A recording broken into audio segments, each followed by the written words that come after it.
কোনোভাবেই নিয়ন্ত্রণে আসছে না ইউরোপ আমেরিকার বিভিন্ন দেশের দাবানল। ছড়িয়ে পড়ছে নতুন নতুন এলাকায়। দক্ষিণ পশ্চিম ফ্রান্সের জিরোন্দ বিভাগে পড়ছে বিস্তীর্ণ বনাঞ্চল। ফলে সাউমোস এলাকা থেকে ৬০০ জনকে সরিয়ে নিয়েছে কর্তৃপক্ষ। বন্ধ করে দিয়েছে ওই এলাকার যান চলাচল। সরকারি আবহাওয়া পূর্বাভাস সংস্থা মেটেও ফ্রান্স জানিয়েছে, আজ পর্যন্ত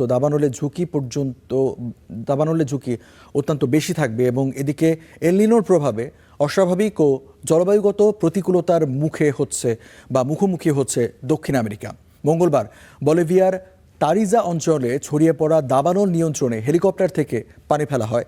তবে দক্ষিণ আমেরিকার অন্য দেশ চিলির উত্তরাঞ্চল ও ব্রাজিলের রিও গ্রান্দে দো সুল রাজ্যে বন্যা ও রেকর্ড পরিমাণ বৃষ্টিপাত হয়েছে।